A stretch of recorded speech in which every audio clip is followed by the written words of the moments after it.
করতে হয়েছিল আমার। তারপরে তো এটা ধীরে ধীরে এগিয়েছে এবং আমি বলবো যে ধরুন পরবর্তী কয়েক বছরের মধ্যে কিন্তু আমরা সাবমিট করতে পেরেছি। কারণ আমি বলবো না যে খুব স্লো অগ্রগতি হয়েছে, এটা আমি বলবো না। শুরুতে একটা সমস্যা ছিল প্রথম থেকেই, কারণ যখন প্রেসিডেন্ট জিয়াউর রহমানের দূত যাচ্ছিলেন, তারা একটা অনুভব করছিলেন যে পাকিস্তান এবং বাংলাদেশ, পাকিস্তান এবং ভারত দুই দেশেই একটু রিজার্ভেশন লক্ষ্য করা যাচ্ছে। পাকিস্তান ভাবছিল যে এটা ভারতের তত্ত্বাবধানে এক ধরনের একটা প্রতিষ্ঠান হবে।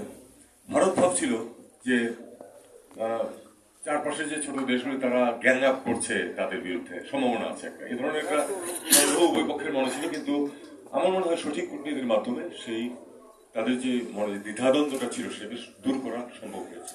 যে কারণে দেখুন, যদিও জিয়াউর রহমান সাহেবের জীবদ্দশায় হয়নি, কিন্তু তারপর খুব তাড়াতাড়ি কিন্তু আমাদের প্রথম সামিট হয়ে গেল একেবারে, এবং একটা স্ট্রাকচার দাঁড়িয়ে গেল, একটা চার্টার হয়ে গেল।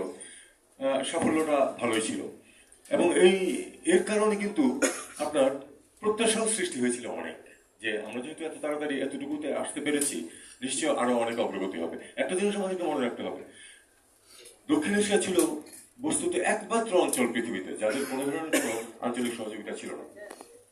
এবং এটা আমরা স্বীকার করাই ভালো যে আসলে পাকিস্তান ভারত যে রাইভালরি আছে, যেটা রাজনৈতিক এবং নিরাপত্তা জড়িত, এটার কারণে আসলে এদিকে কেউ এগোতে মানে এনকারেজড হয় না, যে না এটা এটা পারা যাবে না। কিন্তু শেষ পর্যন্ত কিন্তু বাংলাদেশের পক্ষ থেকে জিয়াউর রহমান সাহেব এটা চিন্তা করেছেন যে সম্ভব এত কিছুর পরেও। চার্টারে অনেক লিমিটেশন আছে স্যারকে, যে যেমন দ্বিপাক্ষিক কোনো বিষয়ে এখানে আলোচনা করা যাবে না। তো এটা একটা বড় লিমিটেশন। তবে আরেকটা বিষয় আছে যে পৃথিবীর বেশিরভাগ অঞ্চলেই কিন্তু দ্বিপাক্ষিক বিষয়ে আলোচনা করে না। যখন কোনো ক্রাইসিস সৃষ্টি হয় তখন তারা সেটা সমাধানের চেষ্টা করে। এটাই হলো স্বাভাবিকভাবে চরিত্র।